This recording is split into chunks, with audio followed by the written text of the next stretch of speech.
nde tawno ko payɗi laaƴodirta gonga poli poɗɗi bibjidi kañum en diwdata ko payɗi laaƴodirta somi huccodire ma mami softu mami jogo hade dahamme wawde yewtude e haalde e jaabade kala ko namdami nde tawno en ɓooyi yidde ɗum neɗɗo noon wona nde jiɗɗa nde ko nde Allah foti nde ko nden tan wonata calminen dendagal ɓiɓɓe fulɓe hettotoɓe Safina FM 98.2 ɗum noon DJ Yu a salminama juurama noon tigi rigui ko Samba Seck bandiraɓe musidɓe tedduɓe heeɗiɓe rendaɓe gurdam gorko pullo taw kadi ko gawlo gana Samba ko awrdi foof holɗo woni iwdi ndi eywa Samba ko iwdi mum ko hoore fonde cile bomoy yayi jinnaɗam gorko ko hoore fonnajo jinnaɗam debbo ko duɗel naajo ay DJ du no way hawnade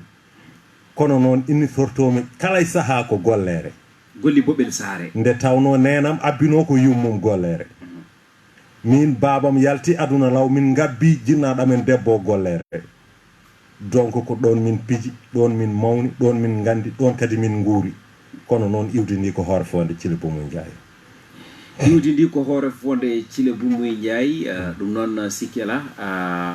weltanama a weytanama a ñaganama gueɗe moƴƴere tigui mi salmini aussi hoore fonde naɓe kamɓe kala e kuuɓal kono noon alay saago calminen kadi golli boɓel saare naɓe kamɓe kala e kuuɓal ne tawno eɗen gandi hakkude hoore fonde e gollere wona dawal jutgal ne haaliti hen seulement ko rek hoore fonde kañum woni fin région de Matam jaaba ko kañum woni fin département de Podor ne haalisni hen hakkude men ene wayno ko soynande wallahi ko soynande jaaba e hoore fonde kam ko soynande d' accord ko ardi eɗen naata tigui rigui e nder buddi yewtere nde par rapport aussi e natgol Samba e hodde ha Samba watti yimde e nder oɗon tuma Samba beele aɗa wawi arande min caggal ne mbotu ngu tigui rigui dasa ɗo foti dasede ɗo beele Samba rewi e jangde walla ala rewane jangde ne tawno hewɓe ne mbiya Samba ko guitariste intellectuel eyyi sa ƴeewi DJ Du alhamdoulillahi rabbil alamin wonko jangguɗen seeɗa nde wonno kala ko jangga ñaguete tan ko yo wat barke en naati école kono en juutani hen no feewi nde wonno kadɗen ko 4e collège en jangui noon ha en jettima 4e collège mi meeɗa redoubleude hay saaha goto oppinanimi école kadi aussi riwede ala goppumi école koye plein année scolaire mbeɗa waɗa 4e to Cilogne c'était en 2000 oppini ɗum noon ko yanode manano didorno jillu to gollere ɗo mi dañ feet jaami toon nde garmi ɗon nde noon kawrumi ɗon e goomu nan ɗon sosa goomu ngu sosa ho guila pelle babiraɓe amen c'était depuis 1974 en walla 1950 et quelque génération garnoɗo fo rewi hen donc ko on nguɗon goomu oppinimi jangde taw natirmi ɗon noon manano didorno ko hongude percussion nde wonno ko percussion ɓoyno mbiɗa holɗo goppirɗa jangde en 4e collège 4e collège à Cilogne nden hay toon ne activité ji culturelle joguinomi toon ko percussion min waɗantunoɓe min hongantunoɓe wadde Samba ɓooyi e konngugol eyyi konngugol ngol ko ɗon fuɗɗi ɗum tan kadi jinnomi caggal mum ne garmi gollere no mbimami ni taw ko fet taw miɗon nguɗon goomu aɓe gandi kadi mbeɗa wawi ɗum mbeɗa yiiɗi ɗum grand yam goto ne manti kam en wi yomi wat feere maram ya répétition ngaji mabɓe nde jaami répétition nden wonde mbaɗmi intégré e goomu pinal Allah waɗi noon feet gasi mbiyami yomi ar so mbeɗa hoota taw veriso naati kam mbimi mi yaha hen ɗum oppini kam e ko wadde oppinma jangde ko nalankagal oppinimi jangde ko culture o culture o kañum oppinma jangde nde goomu pinal o kañum jeeyi Samba beela heeɓi hen regret walla ala eyyi bon mi ala hen regret mbeɗa jogui hen regret holko tagui mbeɗa jogo hen regret par ce que nde nanmi ɗon nde mi waɗi hen empreinte am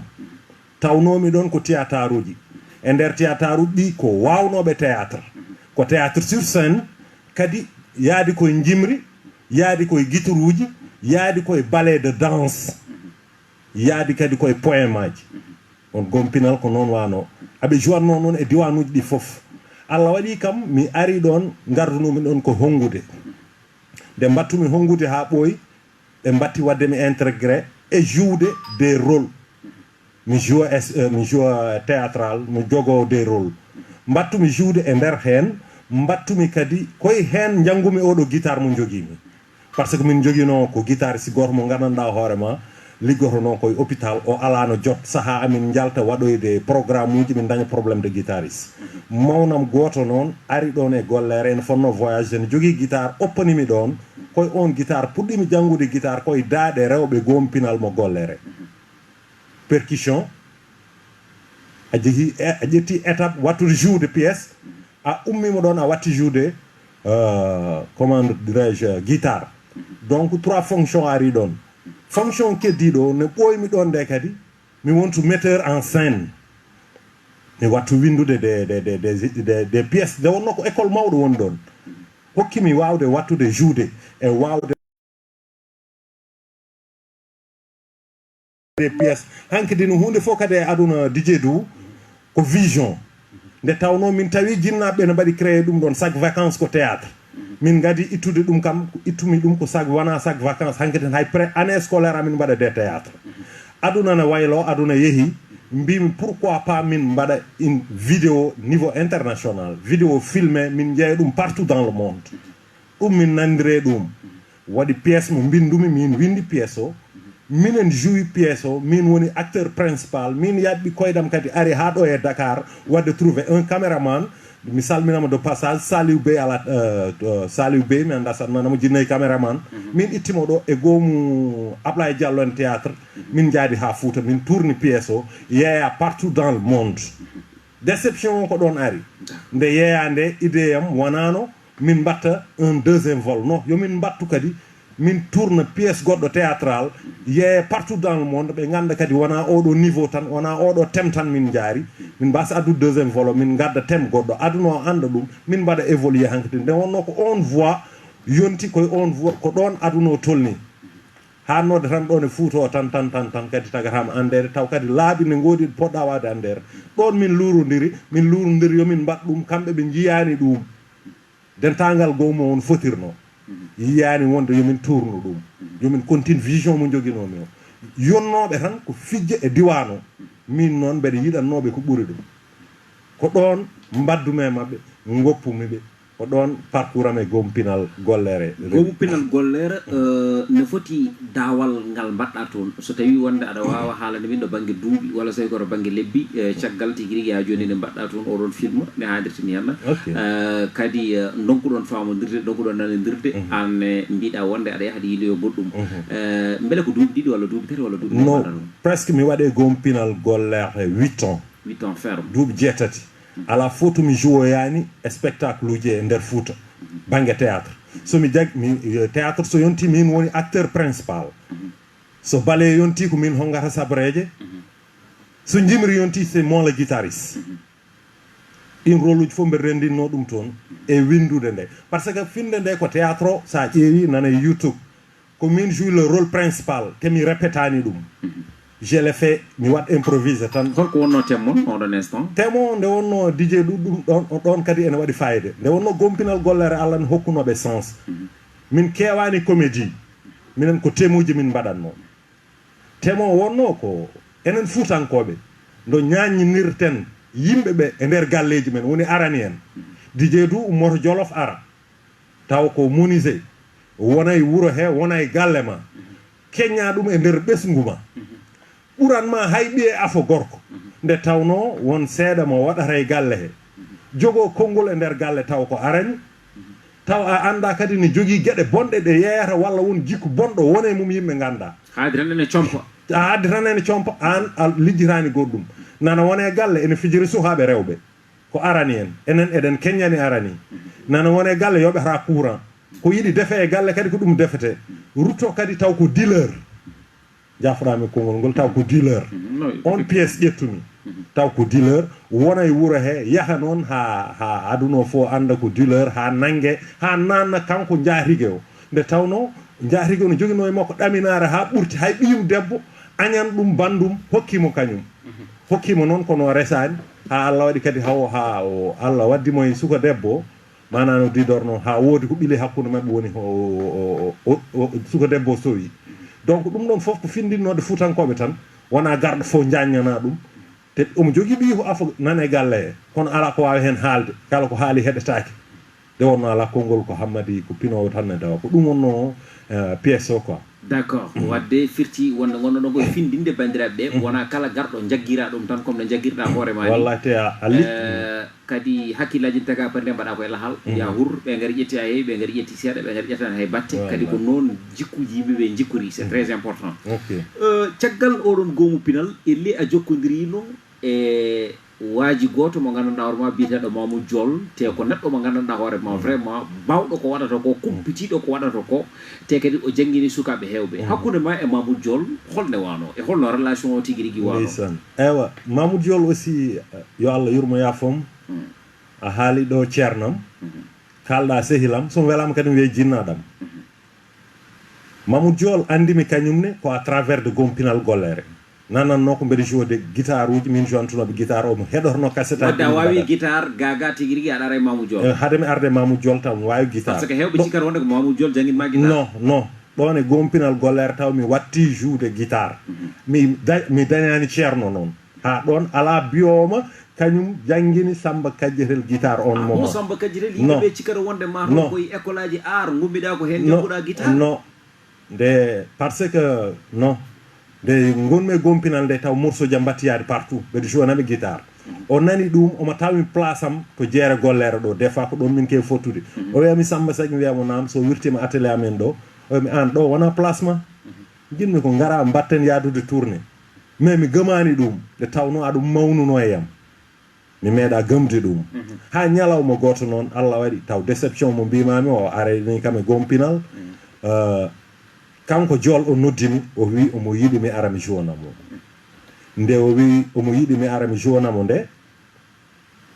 Allah waɗi jonoye momi te répertoire makko mi nananno tan te ɗin momaji aussi mi ɓurani wawde répertoire o no fewi kadi mi hoolaki hooram to banggue guitare to est ce que min foti wawde jonde Mamoudou Diol Allah waɗi min jaadi tourné cubalel law ɗon min gadi joudude min mbaɗi on tourné gasi nde on tourné gasi noon ko ɗon mawnam chaque jour no gonmi gompinal o mawnam wiyatno ko ya wat feere janggoya école musique ya janggoye guitare école musique nde min mbaɗi on tourné ha paari DJ du gandumi Samba watti joinde Mamoudou Diol so tawi aɗa noddire hunde yataw ene tawe ma nden woni nde pellinmi jeeymi guitaruji am ɗi joguinomi Fouta garmi ga nanmi école musique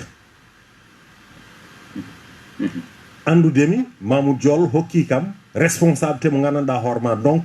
ene jaari so tawi mbeɗe noddire guitariste Mamoudou Diol yataw ene tawe ɗon nden woni no garmi ɗo battumi janggude musique bon e nder hen min e Diol min gondi ɗo aussi e Dakar mbeɗe jangga musique min yoɓanta hooram aussi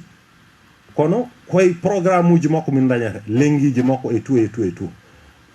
donc min pour raɓɓinandema tan garme Diol kam ko mbeɗa wawi hunde seeɗa jaami école musique kadi janggoyde guitare ko mbeɗe wawi guitare par ce que finde mum mbeɗa joguino toon élève aji mbiyannomi ko Samba yo holko mbatta ɗo nde wonno ko bandiraɓe Diolfuɓe an kay ko mbawɗa ko a faami ala ko mbatta ɗo donc ko hono noon DJ du Mamoudou Diol ko école Mamoudou Diol mi janggi waɗanima nalanke aduna o yidde ya won nalanke waɗanima wonde nalanke yiddema wonde nalanke waɗanima wonde nalanke non un artiste ko Allah waɗata ɗum Mamoudou Diol ko Allah waɗi ɗum artiste o wurani ko wona art Diol hay wutti mum ko art hay jaɓɓal mum ko art kadi o tampan ɗum ko gorko bawnoɗo ko waɗata ko mi jangge makko noon ko heewi franchement eɗen mbiya yo Allah yurmomo yafomo min mbaddi des albums min dewdi to heewi to heewi to heewi tomi wawa haalde par ce que mi yahno ha un moment donné kala ko dañmi hande aro mbeɗa wawi wiide ko Allah yoɓimi ɗum saabu tampere tampannomi Mamoudou Diol situation bawɗo wonde fof amin gurdi hen e contexte foof kadi Diol omo wawi joude hen mi jangge bon o hokki hen performance e nder guitare o mi andi hen musique kadi on moment mbeɗa jangga école musique on moment mbeɗa jangga école musique mi jangge makko ko heewi Mamoudou Demba Toulaye yo Allah yurmomo yafomo nde wonno sa wonde makko tan a wonat hunde neɗɗo mo tampanta nalankagal mo tampata inspiration ko hen koɗo ton jamma ñalama suba yekki hiide joginoɗo kadi vision wonde jibina ko dogi dombi kono noon ha to mayata ɗo omo jogui vision wonde ma Allah wat un bon jour haw hebbina Bercy ɗum ko vision omo jogui ndeɗon fimde omo jogui nden fimde jol n'importe quelle situation mo wawi wurde firti wonde nalankeɗe foti jogade fimde e ko waɗata ko non ko fimde adi hadema wonde nalanke d'abord alay sago jogoɗa fimde ko fimde nde adi fimde nde woni holɗum vision de komi nalanke kono noon ko ɗum ummi engagement jogoɗa détermination ɗum ma en gartoy hen sen garte eno nalanke fotata waade toon ɗo mbiɗa ma en gartoyɗon ɗo aɗa wawi arde min e concours relève bi on concours holko yahata eyyi on concours relève bi ko helmere olof koko helmere olof relève bi woni ɓamtude relève woni ɓamtoɓe donc heɓɓittoɓe on émission c'était en 2011 kadi nde wonno ndeysan jool Allah ne waddi min amin mbadda souvent kono noon min kewani lurodirde jurko fof mamin jiitodir nde tawno ko wonduɓe mbaddata on moment amin mbaddi rupture no woni hakkude amen mais noon min toujours ko ambition am o ƴewani min jooɗi e télé jimi aɓe mbaɗa publicité ko concours oɗon noon c'est un peu différent e super restaren nde wonno woni e sen petit galle en ne serti seeɗa concours oɗon wona yimoɓe tan ala waɗi ko hoɗoɓe waɗi ko yimoɓe waɗi ko hongoɓe waɗi ko batteur en waɗi ko bassiste en waɗi ko n'importe quel e nder artiste eji ɓe on concours ɓe ɓuuri presque de mamin gon kam hedde 1000 et quelques personnes hongoɓe e hoɗoɓe e amoɓe e foof e waɗoɓe rap et tout bon c'était en 2011 rupture o no waɗi mbaɗmi inscrire ɓe mbaɗimi apte min jeehi waɗoyde concours o min waɗama presque ma on hedde 2 mois nde tawno nombre yimɓeɓe ne keewi kono 1000 et quelques personnes o foof ɓe cohli hen ko 36 personnes o ko kañumen mbaɗata formé orchestre relève bi guila e yimoɓe hay hongoɓe hay guitariste uji hay instrumentaliste uji donc Allah waɗi nde jaami toon nde DJ Dou jaarunomi toon ko guitare kono joguinomi kadi ko yiyande wonde woni holɗum wadde relevé morceau Oumar Pène walla mi waɗa relevé morceau Youssou Ndour walla mi waɗa relevé morceau ji goɗɗi mais concours o nde wonno waɗi duré ko juuti seeɗa mi yeehi ha mbaɗmi apprécié wonde musicien ji hewɓe rewɓe ɗon guitariste ji hewɓe rewɓe ɗon mbaɗata tan ko mbaɗata relevé ko Oumar Pène en affaire uji jolfuɓe wona koye ñamtinde eyyi ko ɗum mbatta relevé sur scène e concours ma mbeɗa wawno wadde relevé par ce que nden mbeɗa jowanno ɗum nden ko musique ɓurnomi yaarude mais mi ara hay concours e Allah hokkimi hakkilantagal wonde min pourquoi pas ne heddi presque à 45 minutes mbeɗa foti montude sur le podium nden canzumi avis mbimi pourquoi pas mi watta avant kada change avis holmo jogorɗa ƴettude jogornomi wadde joué wadde interplay ko morceau Oumar Pène walla morceau Youssou Ndour ko ɗum jogornomi wadde pourquoi cuɓiɗa ɗiɗon morceau ji a subaki Baba Maal a subaki Abou Djouba parce que yidde tan andude ko wonno toon ko jolfuɓe kadi ko aduno an ƴewanɗa koko welata yimɓe c'est vrai ko leñol ma c'est vrai mais aussi ko yinnode public gonnoɗo toon o aussi ko yinnode hollirde hoorema gaga noon de mi anda ko jogori nafdemi ko koko jeyɗen ko e koko goɗɗen ko nde wonno Allah si jogori fewnude bonnata on instant mbaɗmi choisir pourquoi pas mi natta morceau goto taw enen Allah ne hokki en ñeñƴal ngal gandanɗa hoorema aɗa jawi jaggude tufde wotere joua hen hakke morceau ji tati holden tufde nde gadduɗa fatmi hokkuma exemple o addan hokku bandiraɓe tufde nde addunoɗo joni joni kettoɗen tufde nde a e nder concours e ko ndeɗo tufde oɗo gadduɗa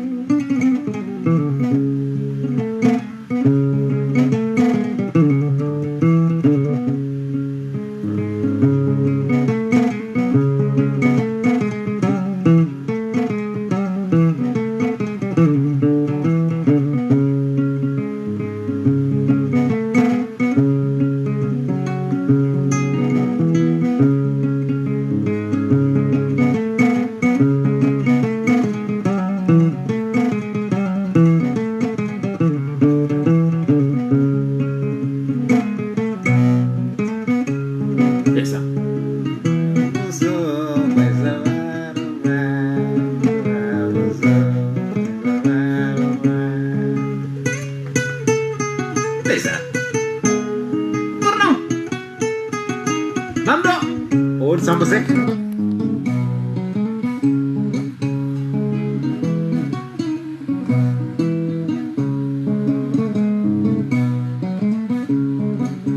Seck mo e wiela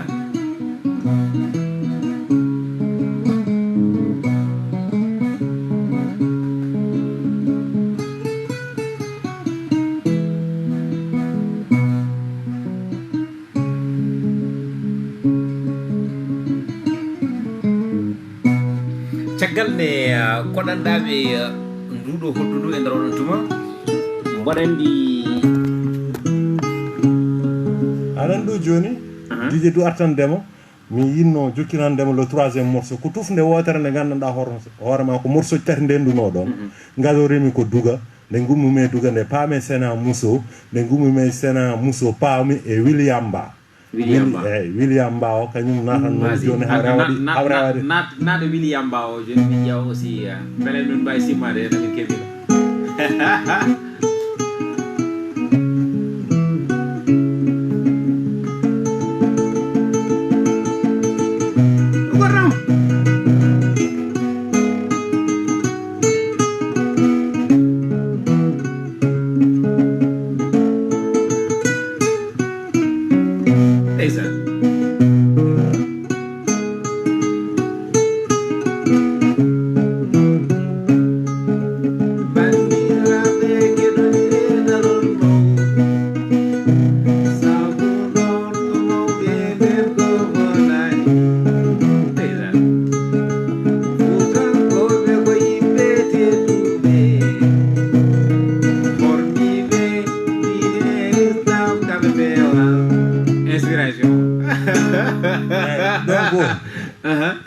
koni ɗum yaruno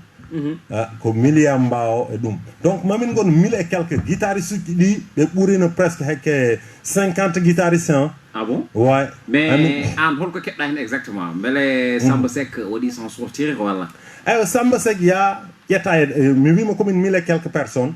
ƴetta hen ko 36 personnes 36 personnes ɗi ɓe ƴettata ko 2 guitaristes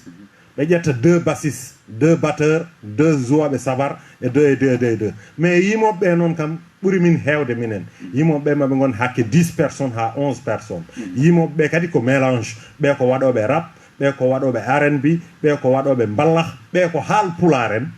Baba Sangot ete là-bas ko haalpular Seydou Pam toon wonno ko duwenajo ko haalpular y avait Haran Diallo ko matamnajo ko haalpular ɓe fof ko fulɓe ɓen fof ko fulɓe donc ɓe ƴetti kam e orchestre 36 personnes o nde ɓe ƴettimi nde komin 2 guitaristes mi haala ko waɗimi intéressé ko nde tawno ko affaire guitare nawnomi toon min e ɓi Jimi Mbaye mo Jibi Mbaye jibini ne wiye Elage Mbaye minen ɗiɗo ɓe ƴetti kono ɗiɗo ɓe ƴetti eyyi minen ɗiɗo ɓe ƴetti e orchestre a ƴettidama e kangam no kadi ko babiraɗo tan bawɗo guitare machallah bawɗo guitare kadi machallah Elage kono noon ndeysan Allah roni bamako kay ko minen ɗiɗo ƴettono e orchestre ɓe ƴettiri min kadi sa ƴeewi ko peccor min joni somi ari toon ne waɗi haalpular en e waɗoɓe traditionnel taw ko jolfuɓe ko min jontu ɗumen waɗannoɓe traditionnel jolfuɓe en e waɗannoɓe jimɗi haalpular en par ce que mi ƴeewi ndeke duga mo natirnomi ɗo no somi waɗano ɗum mi wonatano ƴetteteɗo te aɓe jiilotono guitariste baɗo noon bawɗo joindeɓe côté traditionnel walla bawɗo kam so concours o waɗi ene heedanaɓe banggue ɓiɓɓe fulɓe ɓe taw ene hoɗana ɗumen e concours musique à la frontière saabu musique à la frontière eɓe cohla fulɓe eɓe cohla leƴƴi goɗɗi eɓe cohla fulɓe eɓe cohla leƴƴi goɗɗi kadi ko hokkudema valeur musique men o ha joni mami artu hen e nder relève bi Allah waɗi concours o ne yaha ha ɓi Jimi Mbaye o Allah andi ko waɗi mais babiraɗo o ɗanninimo e nder plein émission he o fay extérieur donc natirnomi toon gonga ko hodde traditionnel mais par la suite j'étais obligé de joinde jouaɓe traditionnel ɓe joinde jouaɓe rap ɓe joinde en même temps jouaɓe mballah wonnoɓe toon ɓe est ce que ɗo wawi akkadi yimɓe seeɗa to banggue mballah hol morceau mo mbawɗa joude hen yimɓeɓe ketto pama tesko soit que morceau Oumar Pène walla soit que morceau Youssou Ndour ça dépend parce que yimɓeɓe ne ɗomɗe des fois so tawi aɗa gacca gaci ɗi kettoɗen Samba Seck mo équipe wiyala gorko mo hoore fonde walla nawi mo golli Boɓel Sare ko Samba Seck ɗum noon sikki ala ko machallah ndeysan Oumar Pène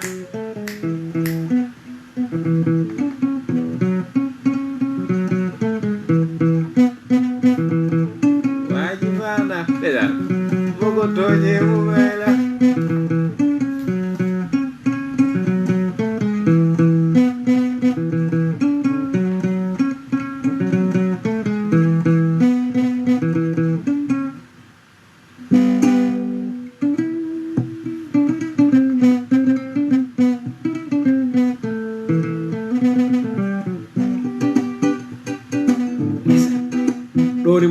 Aram Thiam ndeysaan Youssouma jigéen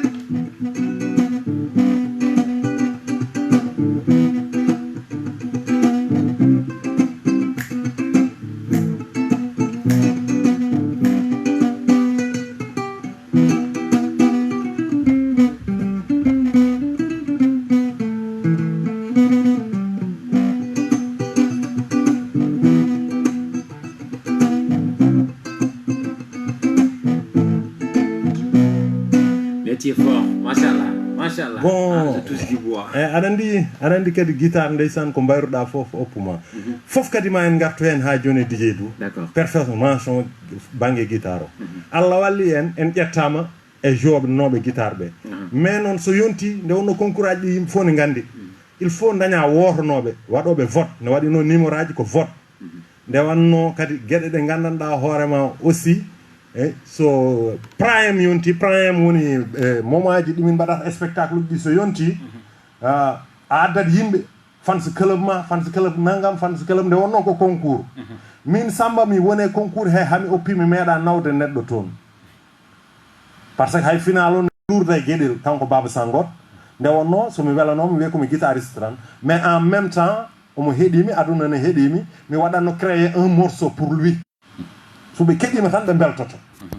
ɗum tagui Baba Sangot meeɗa yaltude e dans les 2 ou 3 premiers prime uji ɗi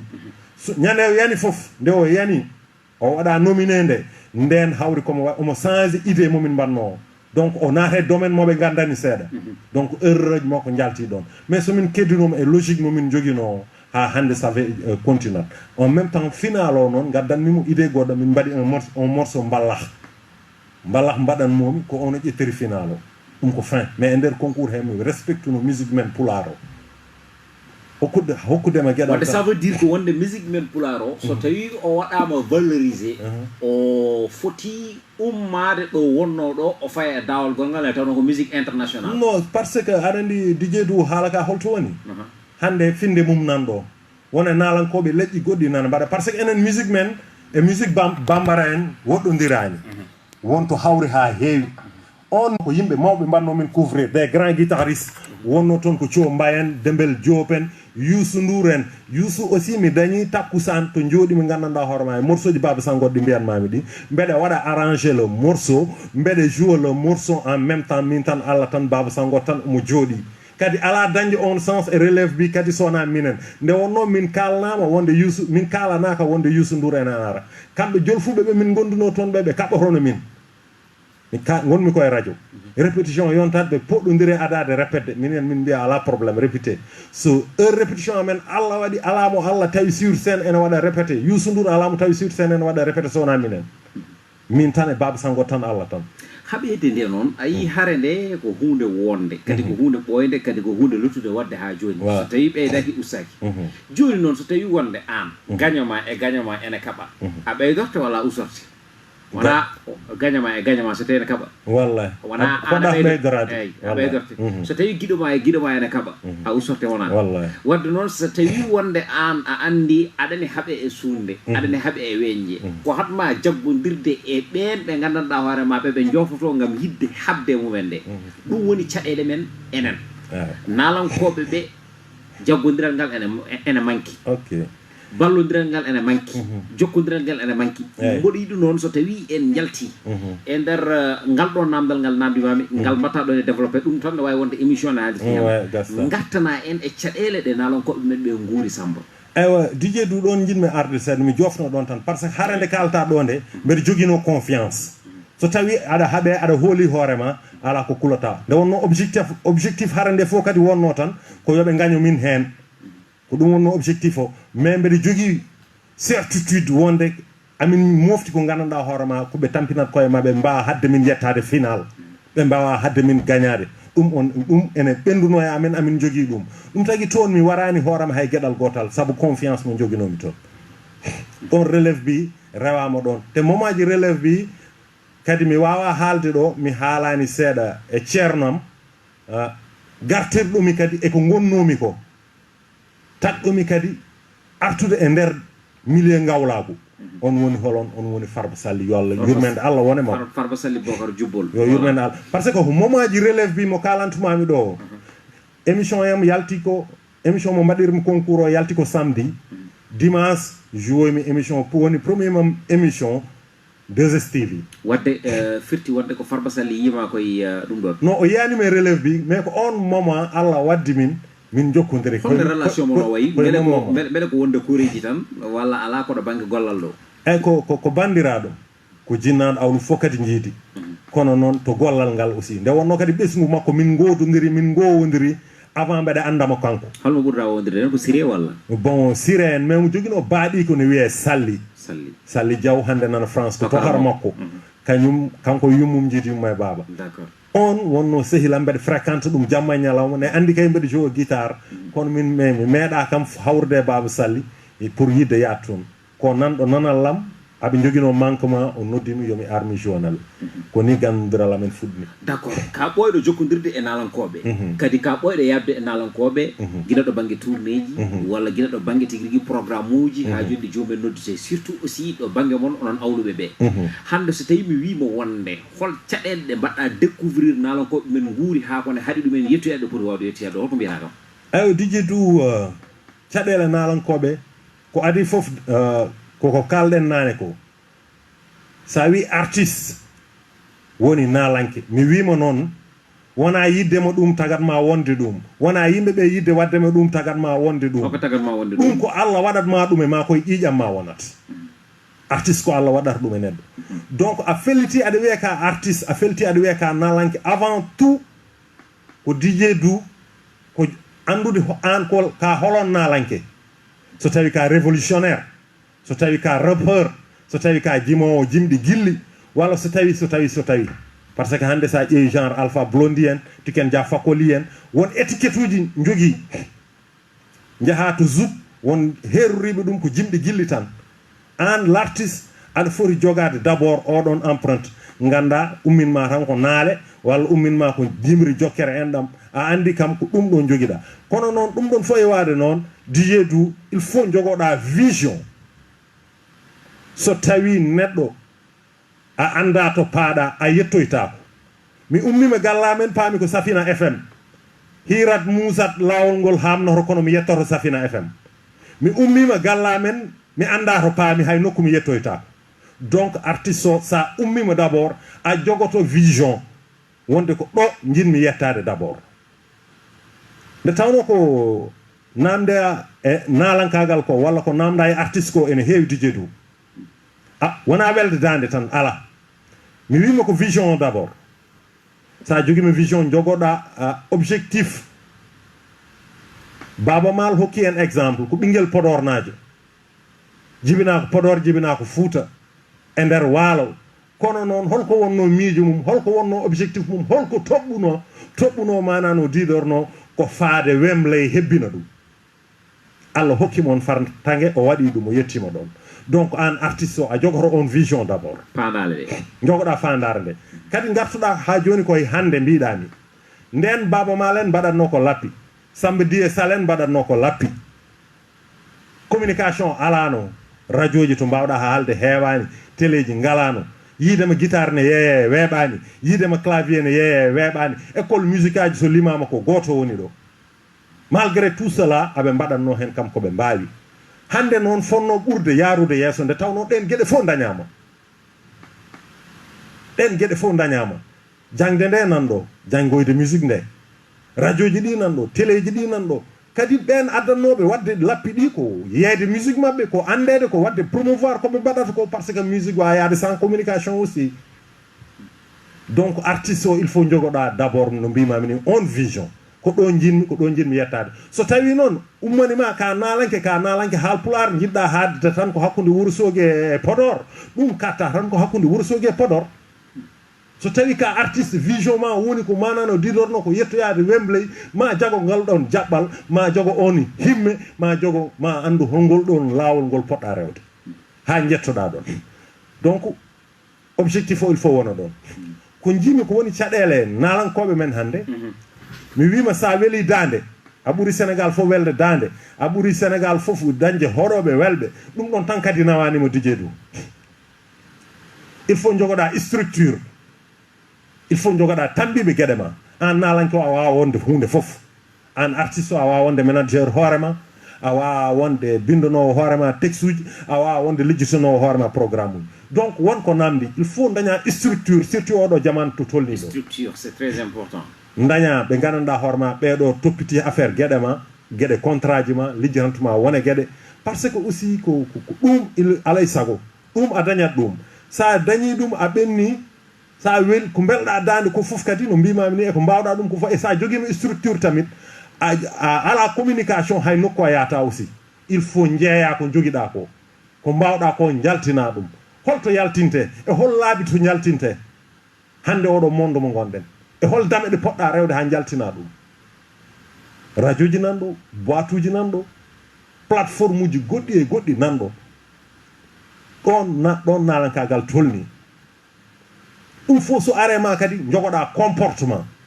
jiiɗo DJ du fof anda kadi oɗo comportement ma nano didorno ko comportement artiste woda ko jombuɗa wadde woda to jombuɗa tawede comportement c'est très intéressant ɗo banggue hayɗo banggue ɓorneteri hayto banggue ɓorneteri ko ɗum ene namde ar ɗum ko côté marketing ɗum ko structure man wawi lijjidde ɗum hande aɗi e jolfo taw ko hande fuɗɗi jiyane dogne 4x4 uji jiyane dogne wona gueɗe taw Allah ne seedi ko structure mum rewda ɗon hande eɗen jaa Safina FM eɗen mbaɗoya émission Samba Seck jarana structure mum Samba holko tagui hande nalankoɓe men mba donki jogade oɗon structure beele ko ɓen ɓeɓe jiiɗi wadde ɓeɓe jiɗɗi ha joni keede caggal mabɓe mbawa ɗonde ɓe ɗeɗon golle ɓe ko kañumen goni ɓe kattanani walla ala ko kamɓe goni ɓe ngala hoolare yimɓeɓe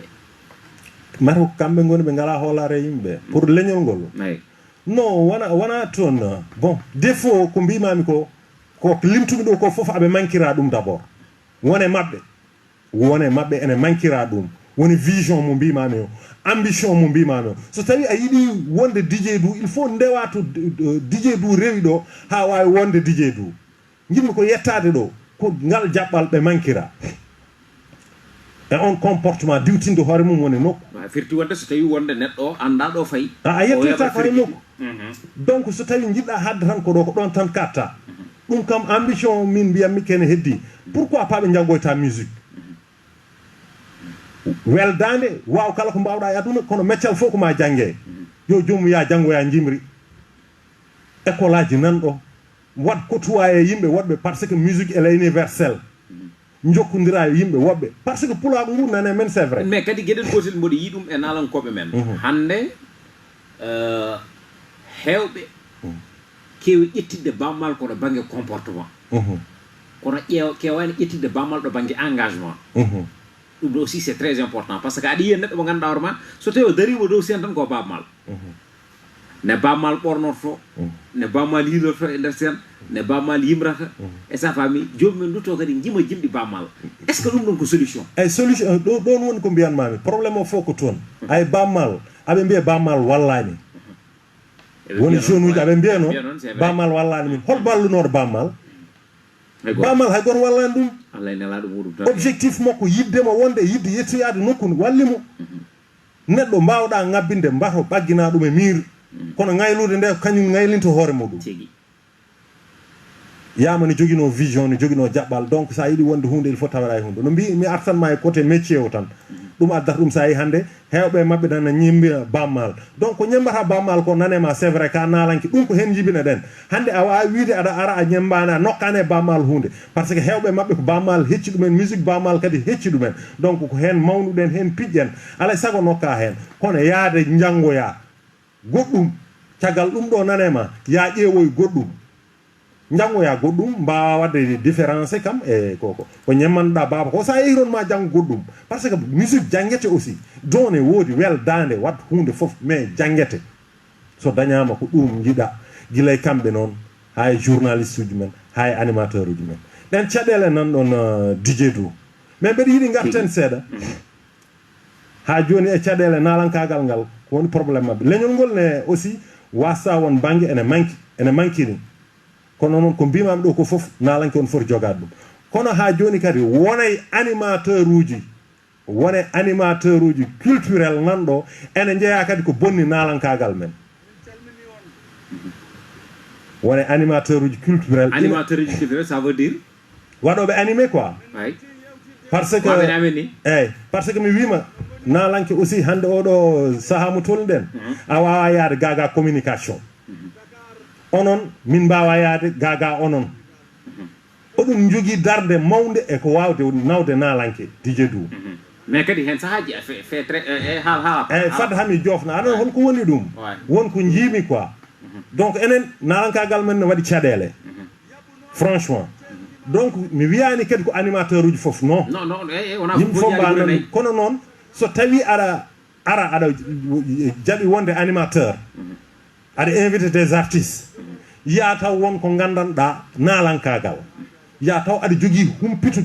timmugo e nalankagal ya taw on mo invite so ari joɗima aɗa jogui konguiɗi mbawɗa wadde e hoore mum kene nafa ɗum ha nalankagal mum waɗa avancé ya taw aɗa rewindi ɗum ya taw aɗa wawi dusde ɗum aɗa wawi hollude ɗum to fayi kono noon armi waɗanma promotion taw ƴewata ko promotion hoorema aussi ene tagui ko wari nalankagal men so jomum waɗi fausse note a anda so jomum yimane gam a anda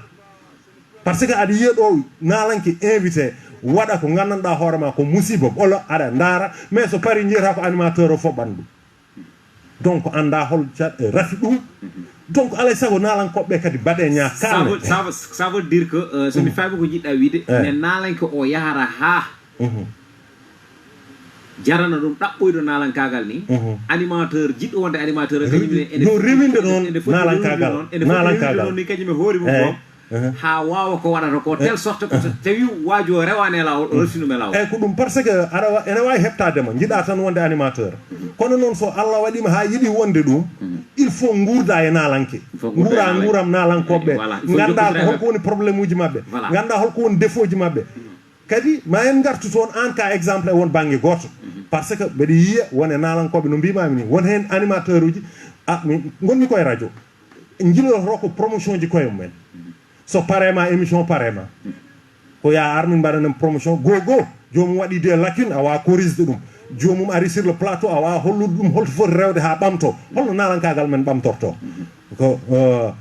an ka exemplaire par ce que mbeɗa yi hay sa ɓenne émission ma won bandiraɓe nalankoɓe nanɗo aɗa dusodira e mumen saabu ittuma ɗo nawma nokshot ko tawoyde kadi e ɓeydude nalankoɓe donc alay saago mais noon mbeɗa yiiɗi dj du noon diw toon taw ko festival uji mawɗi waɗanta nalankoɓe taw rewinto hay sa wawa waɗande nalankoɓe foof essaye ƴettude nalanke goto ndewa promotion makko ndewa gurdam makko o wawa waɗde réussir so waɗi réussir goppamo yaada e hoore makko ciftoɗa nalanke goɗɗo ndewa promotion makko ndewa réussite makko so tawi o ɓenni ƴeewa goɗɗo hay sa wawa yardinde yimɓe foof kono aɗa andi ko haala adora haala kadi mono wiyana haalta ko haalano ko famɗo ko haaline haaldirtini walla ko kalɗa ko c'est quelque chose qui est très important kadi kala animateur en foti heɗade ɗum ɗo wonta hen hakkille mum no fewi nde tawno min kam haala ka ɓeydi kam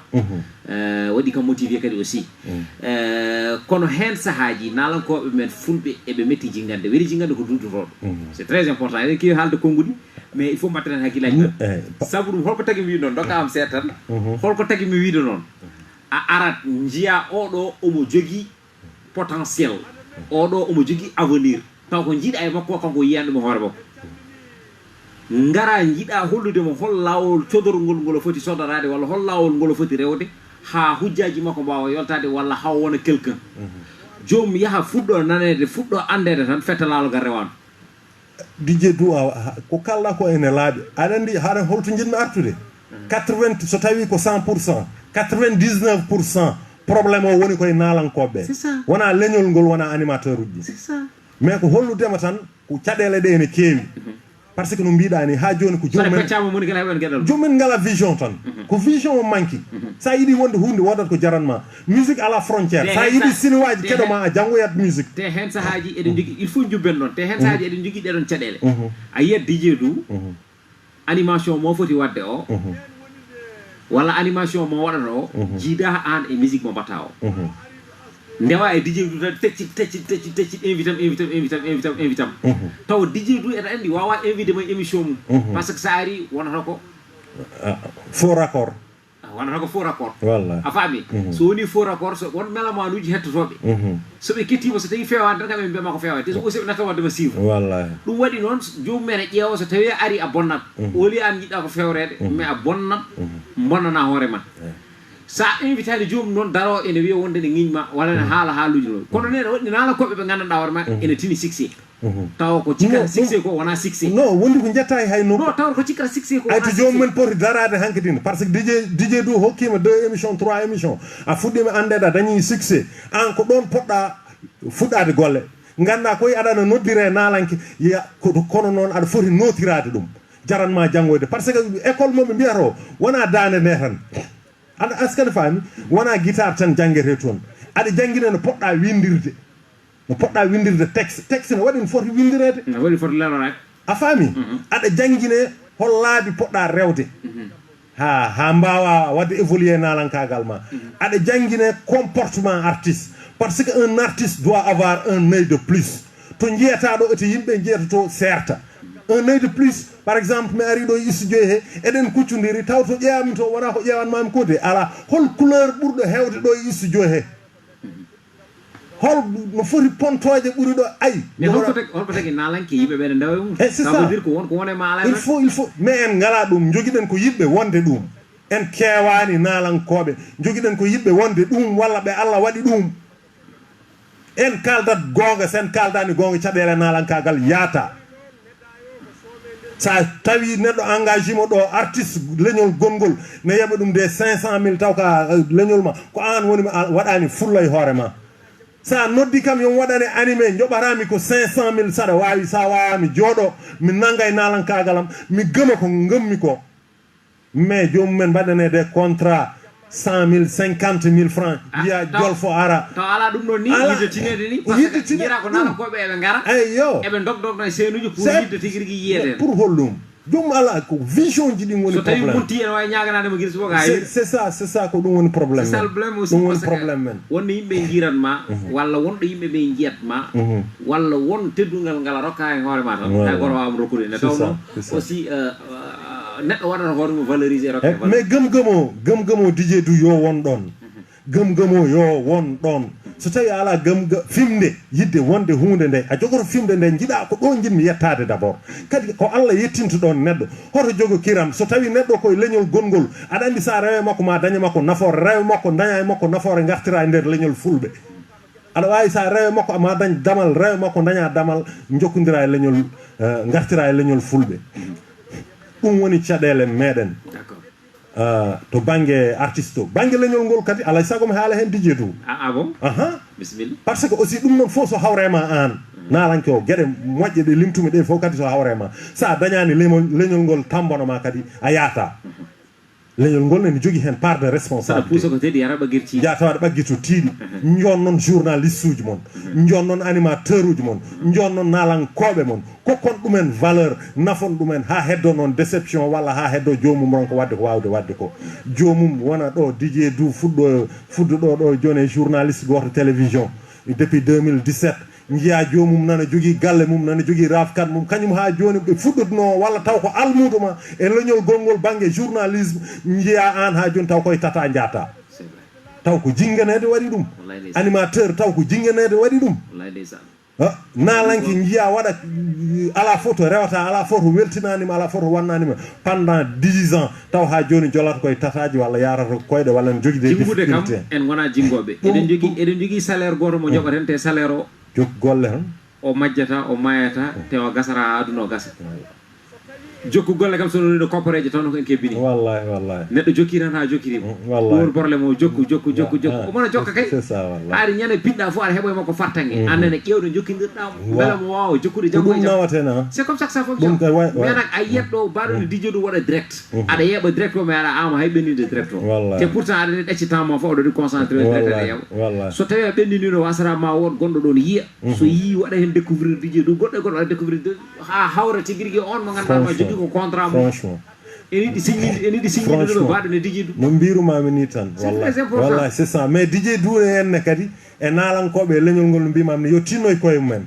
ballal koto Allah woni jogoɗa motivation jogoɗa yidde wonde nde jogoɗa kadi yidde wallede nde ko ɗum tan so jari formation animateur ka animateur ɗum noddirtoɗa ya ɓeydo e gandal ma e animation jaaha mbaɗa formation eɗen manquira formation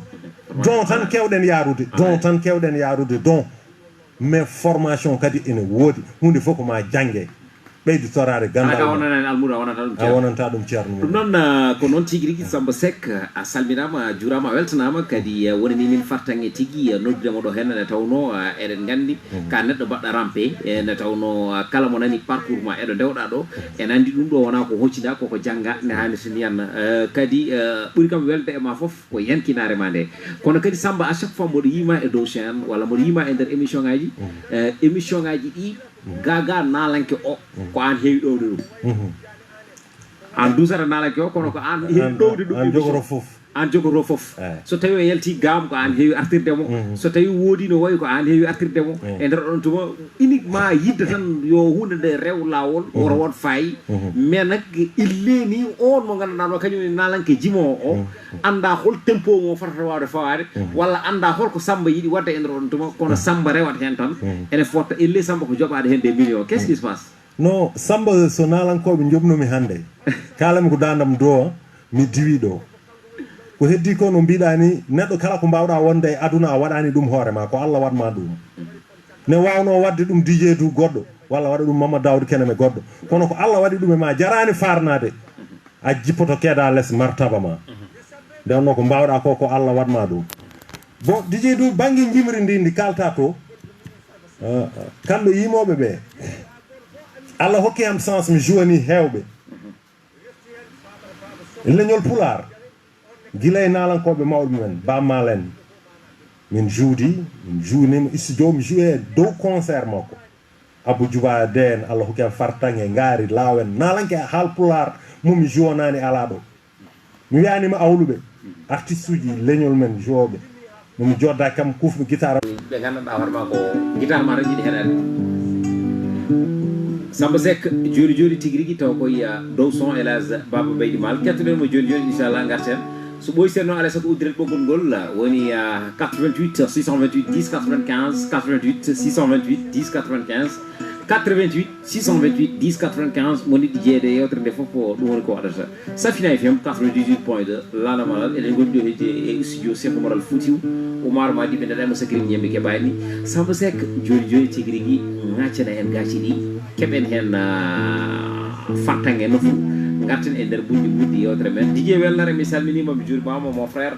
mi salminima mo ganduɗa ma kañum woni Lamine Baro mi salminima mi salmini Mela mi salminima mi juurimama Kaladio voilà Lidel Bousso a weltanama no fewi noon calminirten Niang Fati calminen musidɗo men Basirou Samba Sow aussi en calminir men juurima ɗum Kaladio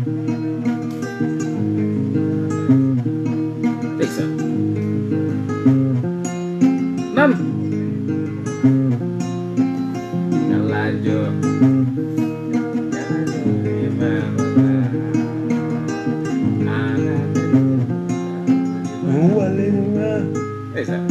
Kaladio waleñuma baba baba wale fola be waleñuma kala ndeysaan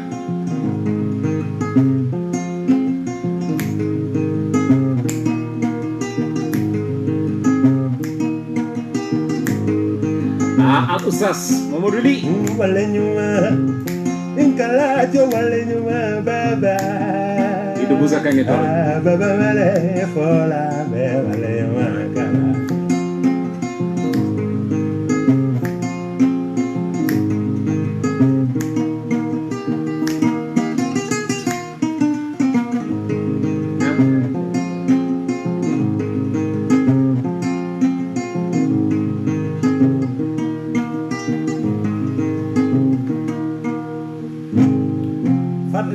mbaɗen animation seeɗa DJ Dou d'accord vas-y quelques morceaux de vas-y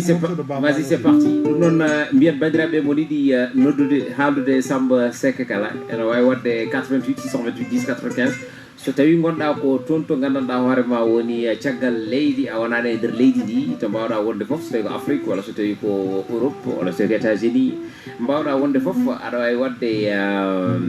Skype Safina FM voilà ɗum noon Samba artana en ɗum ko Delia mbamma ndeysan Samba Diallo mi salminima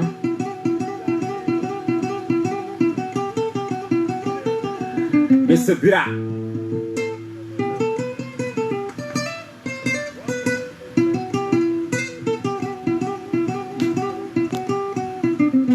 ndeysan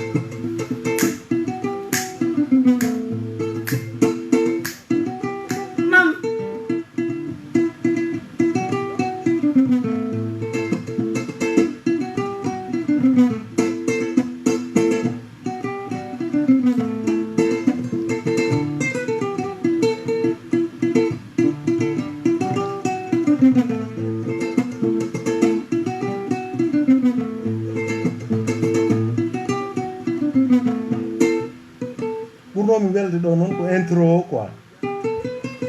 ndeysan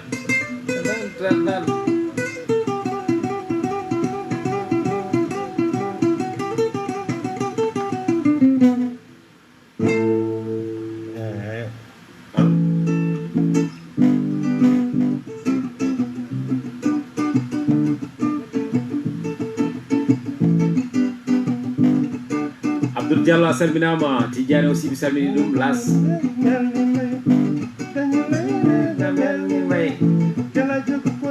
Ceerno ko Khalifa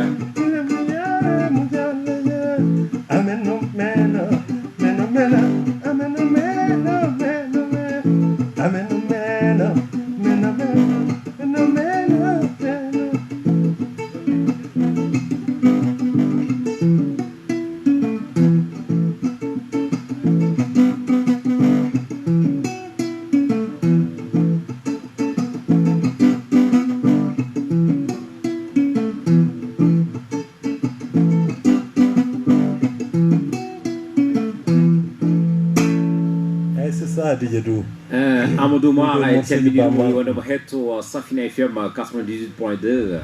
non si chiama joni ko ɗo gonɗen e nder studio Cheikh Oumar Foutiyou Oumar Madi binanamo sakkiri mi ñambi keɓani ko guiɗo sey mo Dj Dou alliance titole leñol fulɓe ɗum noon ko kañum ari kadi yewtidde moon gon wole e gol wole ɗe tawno moɗon windere nde sifori ne haalis ni Sambo voilà caggal nde beltinɗa min ɗon e morceau ji bammal ɗi joinno ɗi gandanɗa hoorema toujours so tawi ɗi piyama tan hakkillaji ɗi tournat ɗum noon ndeysan ɗo yo Dj Dou ko morceau ji mi wima jimri mi wona jimowo kono mi janggi jimri a wawa wadde jimri kene jakami a janggi jimri est ce que wona ɗum tagma joni natde yidde natde jimri eyyi par ce que mi ɓooyi yimde sen garti ɗon nane wonko kalɗa aɓe jeetam mbeɗa wadde émission ɓe foof ala hen momi windanani morceau walla dendagal e rewɓe awɗuɓe wonɓe Sénégal wonɓe Mauritanie jaltinowo album taw mi waɗani arrangé album ma hande kadi nalankoɓe hewɓe nanɗo de haut niveau mbeɗa windana ɗumen des textes taw kadi ko min waɗi composé la musique waɗi composé jimri ndi min wiyatma yimanam ɗo waɗanam ɗo comme ene heewi waɓeno awluɓe ɓe no widema ni kamɓe rewɓe ɓe foof Allah hokki en fartangue kadi wawde liggodirde e ceerno meɗen ceerno men gandanɗa hoorema darriɗo e nalankagal baɗɗo e nalankagal ko heewi hono El Hadj Mansour Seck min mbaddi presque 3 single ɗi gandanɗa ko min waɗi les arrangements et les compositions est ce que aɗa wawi artade mine single aji ɗiɗon holi on morceau e holi le morceau il y a un morceau de Farba Ngom par exemple to yimɓe honorable député Farba Ngom nane YouTube waɗama hay clip il y a un morceau de Maître Malick Sall il y a d'autres morceaux aussi ɗin ko minen mbaddi ɗum arrange awluɓe wonɓe gandanɗa hoorema ko album foof no fotirino taw ko min waɗi composé album o ha laaɓi taw mi wiyanima to banggue musique o ala to banggue jimri ndi eyyi yo dande nde ko an wiyata ɗum kadi fawanam ɗo wonnam ɗo ko ɗo ndewantami ɗum ɗon noon heewaani e joomumen jottoɓe kaala ala nde wonno y a des hommes de l'ombre kono ko yidde haalande yimɓe tan kadi aussi eɗen dilla e on bange mais ɗum jeeyaka noon kam e yebde dumunna est ce que na ɗum teppinalankoɓe men heewɓe ne tawno so tawi neɗɗo waɗinimo moƴƴere ay ko ɗon serdi tubac e ɓaleejo kañum hay sino so tawi ka maquilleuse e nder film mum alay sago so tawi film o dogui haw gasi ma waɗane remerciement eyyi aɗen ko woni probléme o eɗen jogui on probléme mi dañiɗen caɗele min won série ji kewɗi nanɗon doga ko guitru jam jaharat hen kono mi dañat hay probléme mana no didorno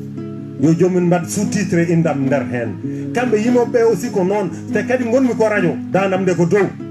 ɓe kewani nafoɓe mon fof ko intérêt mum ƴewata Allah serniɓe noon e Elhadji Mansour Seck Allah serniɓe e hewɓe kono noon hewɓe mabɓe kadi ko intérêt ji mumen ƴewata ko yon liggodir tan son paari nan ɗon minen noon min mbarata ko Allah min liggonto ko Allah kadi amin gandi ko arsike nde yonti foweɓe dijje ɗum mi yima ɗo seeɗa jewten yimɓeɓe d' accord noon wadde aran minen jibride ñaɓe bandiraɓe Samba wona tan wadde ene yima tene winde tesuji no totta ɗo caggal gonɗen koye galle ceerno men ceerno Hamidou Yaro Bane il faut jimen almudagal oko morso almudo ni almudo mimo ni almudo mimo ni almudina mimo ina yelo almudilam mimo ina yelo to sudu yuma kadimo galeba makagalo to sudu yuma kadimo galeba makagalo mette jangde chadele mum ni almudilam e fandu mum mette jangde chadele mum uri koy fandu ndu e ala rabirara ala rabira ni almudo memo almuderam o mema ina ero ida nyani na yelo wati utogoli subakata bune waijande nyalau maji cheru enguleki mum nyalau maji cheru nguleki mum almudo umota ni almudela umota ina yelo danyoni na yelo e ala intedinen almudo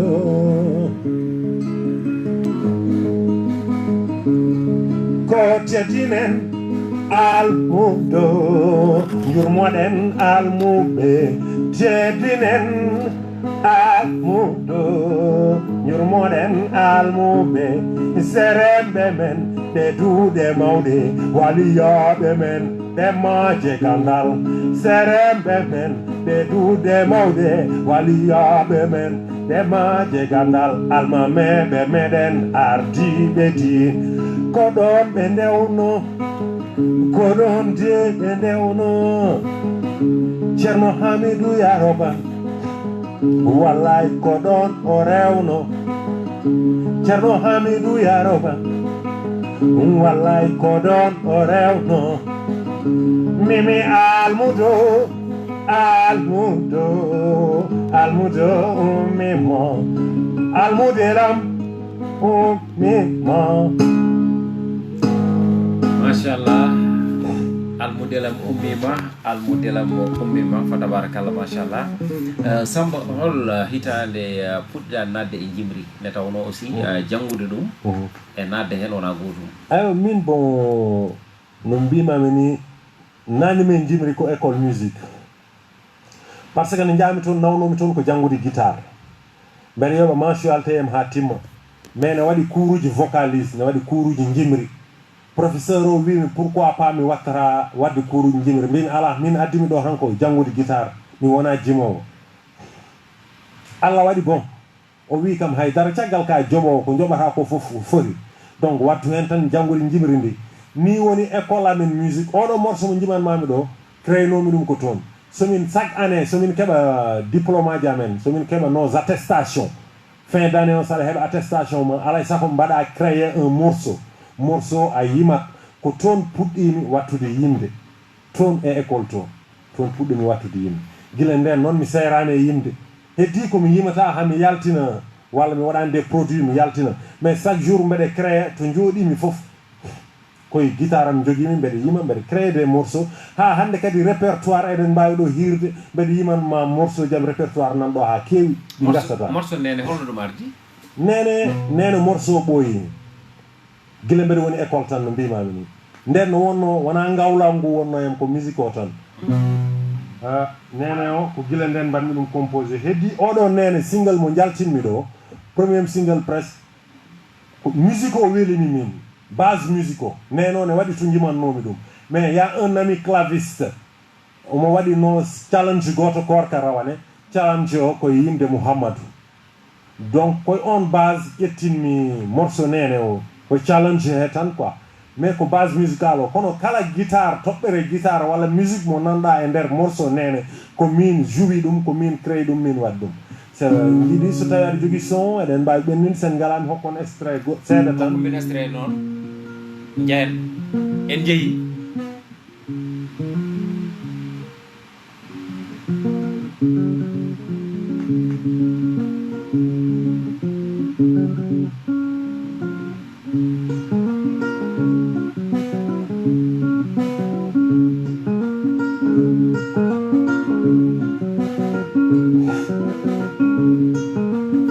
neno yambanda neno etino ya fome mama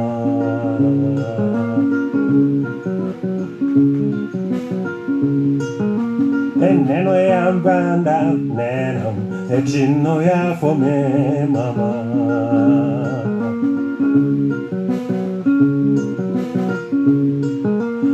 neno yambanda sai mima ya fome bidowa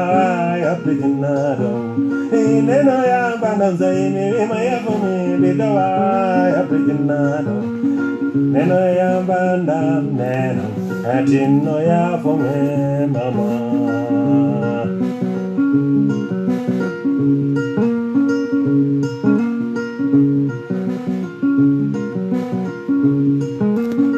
neno yambanda sai mima ya fome bidowa ya pejinado neno yambanda sai mima ya fome bidowa ya pejinado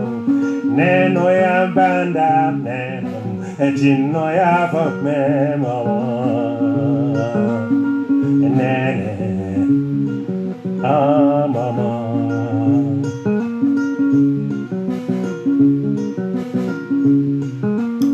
Chawdami kole bijene nene ya fomi kole bijene balde jene nene ya fomi nene mama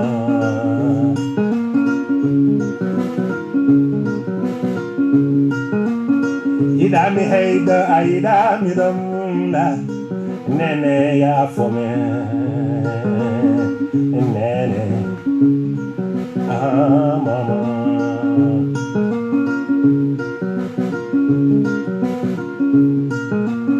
chamaji judi kan mami doingal nene ya fomi chamaji judi kan mami doingal nene ya fomi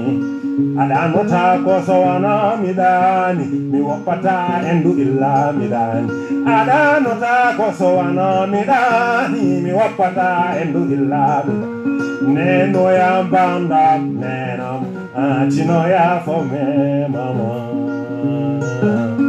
nene mama.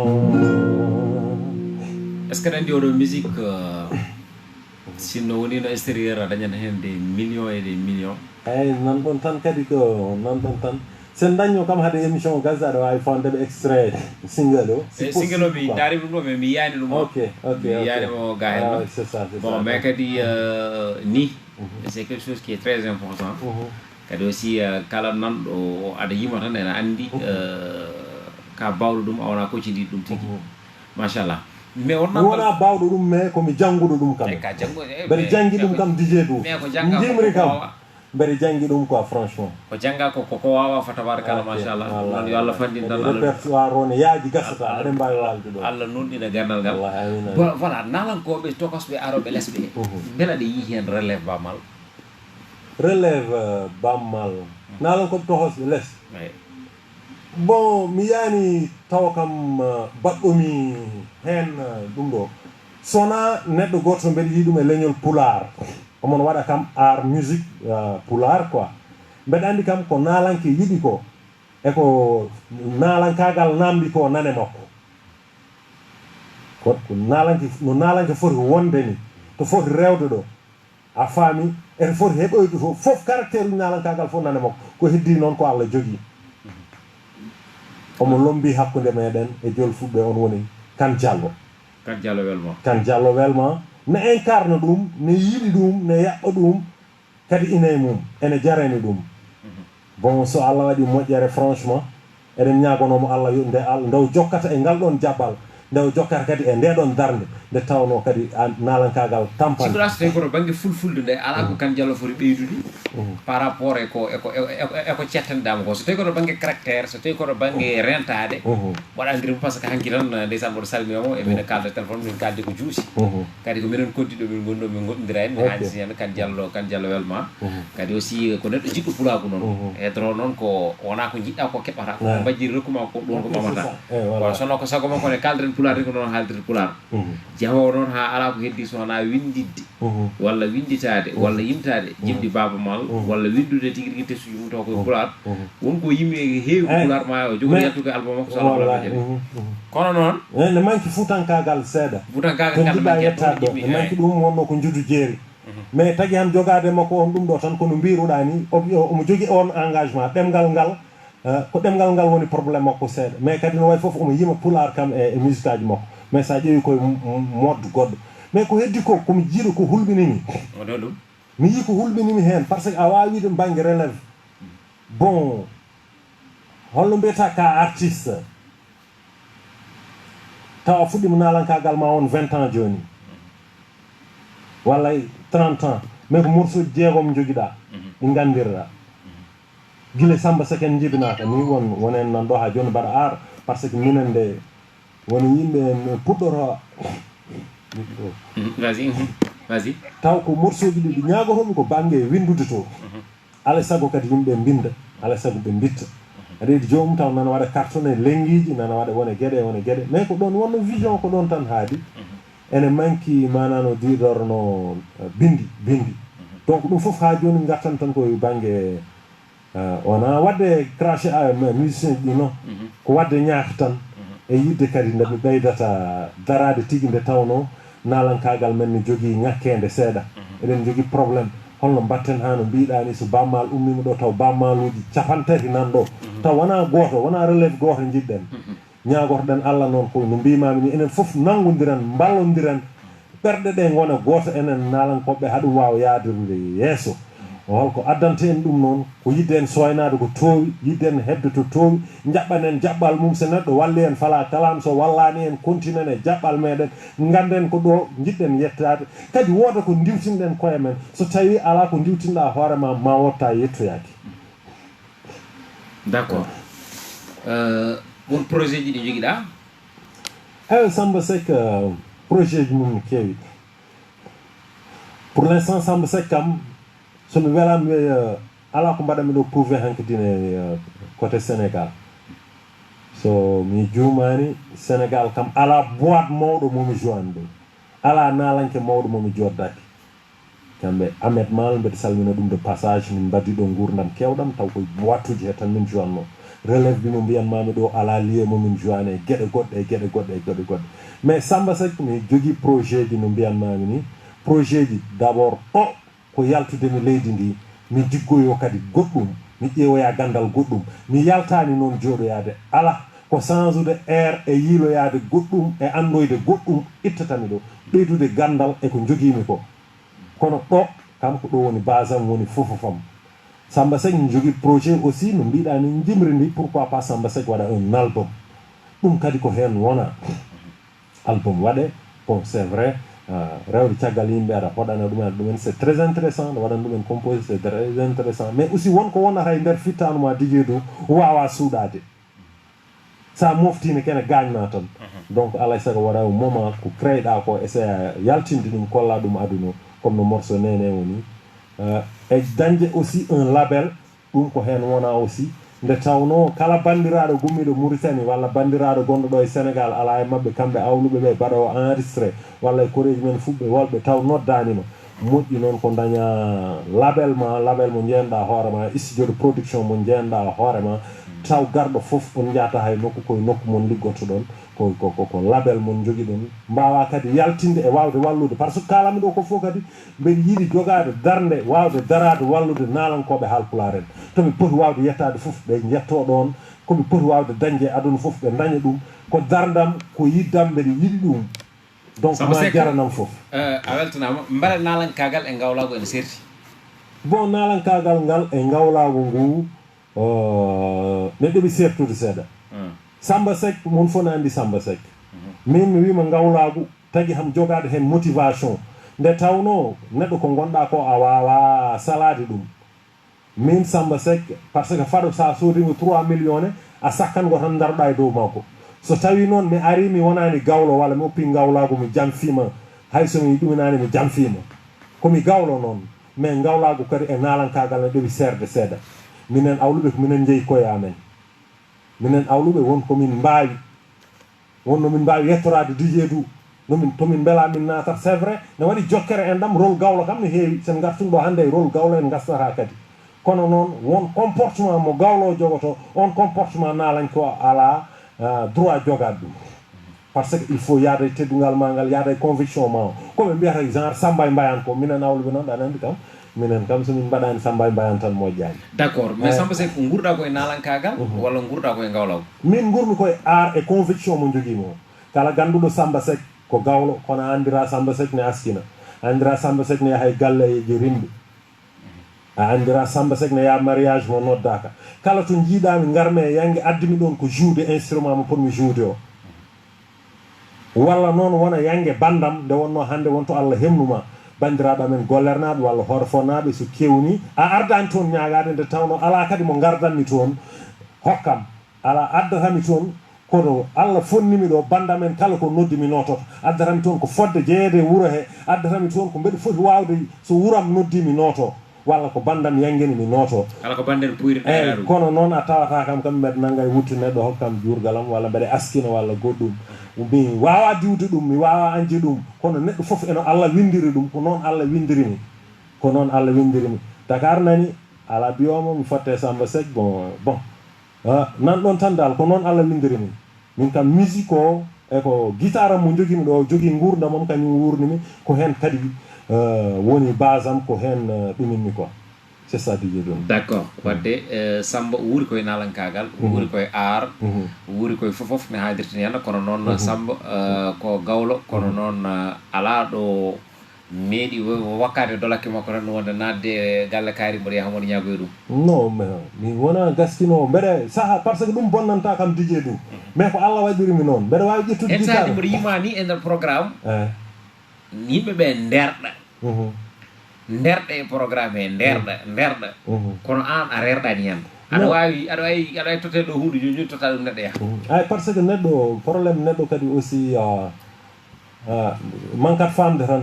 kono arsike neɗɗo wawa ɗum fooɗo naade ko woni arsike ma ko a heɓat tan kadi DJ du wona des fois komi gawlo ɗum jalata kam wakkade mi dolo kam mi ñagoyo DJ du kono mbeɗa wawi ƴettude dolo kam mi ɓorno mi ƴetta guitare am mi wiya pami galle DJ du ça m'arrive toujours mais mi yetto ha e damar galle DJ du mi hersanade mi rutto mi ƴettira taxi mi hoora taw ko Grand Yoff gummino mbeɗa yeehi Yoff goɗɗum wallahi lazim ça m'arrive des fois par ce que neɗɗo wona gacce kono Allah windirma fof ko noon tan ɗum kadi ina hen quoi mais jalatama de sababu non mais jalatama kadi somi waɗani ɗum mi jamfima koy ɗum mawninimi ko hen guurmi hen mawnumi hen ɗumin heddi ko neɗɗo foof eno Allah windiri ɗum ay c'est ça quoi d'accord Samba Seck mo rendi waktuji men ɗi ceɓɓitima e leyɗe jogui fans club eyi eɗen jogui manano diɗorno de passage calminen ɗum dental yiɗɓe nde honde jiruɗa fans club aji ɗi Samba Seck beele ko inde fans club aji tan walla ala ko foti wawde waɗede e fans club aji ɗi walla ha taga ɗum wiyede ko fans club aji nana ɗiɗon fans club aji eyi ko yettude Allah kadi nde tawno Samba hay hunde wonani Samba hay hunde kadi hay nokku kadi heɓani mais noon ko yiɗɓe e sehilaɓe mbaɗi ɗum créé nde tawno yimɓe noon kadi mbawa ittude teddugal ene mbaɗanma kadi dutta teddugal ngal walla caloɗa teddugal ngal nde tawno Samba ganduɗumi foof kadi anda kam e groupe dente WhatsApp en franchement ko Allah kaldanmi mais noon ɓen mbaɗi ngal ɗon teddugal hono Coumba Samba Ali mbeɗa salminamo de passage mbeɗa salmina May Poulel debbo mo Sinthiou Bamamɓe e Mamadou Daouda Keneme kañumen mbaɗi créé oɗon fans club nde ɓe mbaɗi créé fans club o nde ko ɓooyani presque ñande jamma leyru tukadiri lewru korka no jaltuɗen du ko nden waɗa fans club o ne woodi no mbiɗa ni noon mais ko dental WhatsApp ngal gandanɗa hoorema jiitata e dente godannoɗe ɗo par ce que so tawi a inniri neɗɗo hunde nde yo nande makko mi inniri dijeedu hunde oɗo groupe ko groupe yiɗɓe dijeedu groupe o yo nande e gonka dijeedu groupe o yo nande e meedi dijeedu groupe o yo nandu kadi e manano didorno e miijoji e innovation ji ɗi gonɗe e dijeedu donc ɗum woni initiative o yimɓe mawɓe noon nan toon tan mbi ɗum waɓe no meeyi Baydi Alen Mamadou Daouda Kenemen nena daari kadi darde foof wawde wadde innové min jiiɗi ko wadde ko gandanɗa hoorema ɗum alano e dente WhatsApp ɗe essaye adde par ce que hande ko inde Samba Seck waɗa ɗon kono moni amen gonɗo e dental o foof an dijeedu aɗa wawi ittude inde Samba Seck nde mbatta ɗon dental yiɗɓe dijeedu enen fof ndendi poti hen kono noon Allah hokki en dental men ko jibina ɓooyani ma en mbaw ƴewde holko bonnanno dente keccunoɗe dente men ɗe holno dente keccunoɗe dente men ɗe gurdanno holno dente keccunoɗe dente men ɗe jaranno ganden ɗum mbawen rentade mbawen wadde évité kadi ko bonni ɗega dente eko jiidata kadi miijo ko certes e banggue yidde wawde fewnude par ce que denɗen mbawi fewnude ko heewi gaga jokkodiral ngal nadde assalamu aleykum on calminama doole en wone gueɗe par ce que aussi ma jaafoɗen enen pulareɓe ay ɗemgal men il faut ɓamten ɗum ɗemgal ne leñol wawa yaade gaga ɗemgal muɗum leñol wawa yaade gaga koye mumen mais il faut essayen kadi wadde innové par ce que sa ƴeewi tijananen won jaɓɓe jaɓɓatno won haalluji kalanno won daaɗe ƴettanno wonko wonno muujibi mumen wonko jinno yama hande dañi ɗum haysinno noon tawaka e nder gurdam men donc enen joni essayen change ude jaɓɓe guila e émission ji men e nder WhatsApp uji ɗi guila e émission ji men e nder radio ji ɗi nde wonno ɓen jaɓɓe jarannoɗe wonko jinno hebde wonto jinno yettade ɗum Allah waɗi ɗum enen hande leñol ngol essayen yarude wone jaɓɓe goɗɗe guila e animation ji meɗen guila e temuji meɗen guilay manano didorno ko nafata leñol ngol tawana bon haalde ɗemgal ngal c'est bon mais gaddon ko nafata e actualité gadden ko nafata e santé gadden ko nafata e social gadden ko nafata ko ganduɗa hoorema nafat leñol ngol natta kay jaɓɓe ɗe ɗen ko kaɓontono ko Allah hokki en ɗum en mbawi joɗade ɗo hande eɗen e radio ji men fulɓe hande ne jogui téléji fulɓe hande ne jogui foof sa ƴeewi tijanane mbaɗirtuno préparé émission ji mumen koye oɗon domaine holno mbaɗata feere ha daña ɗi téléji holno mbaɗata feere dañata ɗi radio ji Allah waɗi en dañi ɗum changen jaɓɓal changen présentation changen comportement changen no poɗɗen wawde rewirde enen hande o jamanu jaaden e jamanu ha leñol ngol kadi wawa ɓamtade yaara yeeso on tigui machallah nde tawno so tawi a haali a dañi hoore haalore an tigui rigui usat haala machallah ande ko gorko gawlo mbaɗen ɗon invité Samba ɗum noon holko mbaynotoɗa min kadi konngol ma cakkitigol e nder buddi émission o kadi mboɗa andi kadi bandiraɓe ɗe ɗonɗa gaaci ɗi eɗen mbawi kadi waynorade ɗon ne hande sini yanda ɗum noon mbaɗa men tedduɓe musidɓe hursuɓe ɓe gomi fofirde guidgol e endaɓe corse ko guiɗo moon musidɗo moon Samba Seck kañum wonno hande invité men ɗo e Safina FM 98.2 tawno ko émission mo ganduɗa hoorema ko émission nalanke haalanamma ɗum noon sikki ala huufi haalde ko guiɗo moon musidɗo moon woni Dj Dou walla mbiya titonde leñol fulɓe ɓene mbiya heela hombere woyne jalna fogala ɗum dina care gorko mo jabade jeeri ciwolle walo ngoje nammaɗi hande noon ko diwan amen o wonɗo Samba Seck bisimilla DJ du ko yettude Allah tan kadi yettudemo e yettude kadi dendangal ɓiɓɓe fulɓe ko ñaagade wasu tan yen essaye ƴewde hol fof peeje ɗe mbatten ha nalankagal men wawa yarude yeeso nalankoɓe men holno ballirten ɗumen nalankoɓe men holno darannortoɗen ɗumen nde wonno aussi nalanke wona sara e leñol guendiyankoɓe gona sara kadi e leñol ballen ɗumen duusen ɗumen émission ngaji men mbaɗen sponsorisé leñol ngol yo wallu émission ngaji mbaɗe sponsorisé nalankoɓe duuse ballen nde tawno jomumen ene jogui ɗum ene mbawi wadde ɗum yiyama won leƴƴi goɗɗi nanɗo eɗen mbaɗa sponsorisé taw ko leñol ngol waɗi ɗum sponsorisé taw ko émission ji languji goɗɗi guila e téléji mum ƴeewa équipe yela ƴeewa émission yela ha hande hay sponsor goto ala holko émission yela o waɗanani leñol ngol wallahi ƴeewa émission ji goɗɗi nanɗo leñol noon wawa yaade ga en ballodirani diji nalankene so yiiɗi wonde wallaka yaata animateur zalika donc en ballodirat nangodiren gonen goto Allah nawa ɗemgal men ngal kadi jaaden kadi e jamanu e jikkuji kewɗi yo Allah jogui ballal yo Allah wallu en kodi eɗen calmina ɗo sen en mbawa joɗade ɗo kadi en calminani ɗen calmina ɗo dendagal dental yiɗɓe Samba Seck fof e kuuɓal en calmini ɗumen en calmina ɗo gorko ñeeño kaccama birama manka danga kewka coggal kay dimaɗi jaaje fara mbarago mo ñaldane e kawaɗi on woni monsieur l'inspecteur Djiby Sy gorko ñeeño mo hoore fonde mi wima noon DJ du Djiby Sy o tafani kanŋe o tafani kalis kono noon mbayla makko diwni bayeɓe mbayla makko manano didorno walli miskineɓe mbayla makko kadi manano didorno ɓamti leñol eɗen ñagonomo yo Allah junnu balɗe makko mo ƴina battane makko calminen ɗo monsieur le sous-préfet Djiby Diallo ko jiɗɗo leñol daraniɗo leñol sous-préfet Dakar Plateau calminen ɗo Dahirou Sarr calminen dendagal yiɗɓe leñol ngol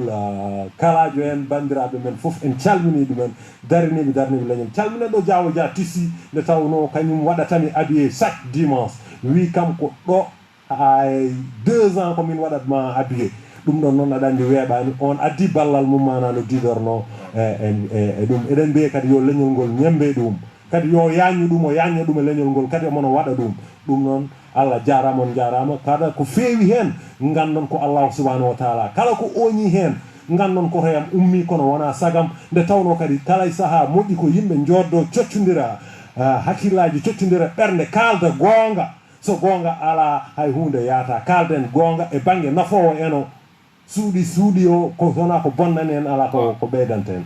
donc ko ɗum woni ko kala ɗum dendagal heɗornoɓe on calminama on jurama on mbiyama moƴƴere Allah e moɗon oɗon min mbayno ndira e bandiraɓe ɗum noon beltanama no fewi ko musidɗo moon Samba Seck e DJ du garno yewtude e moon gonwole e gonwole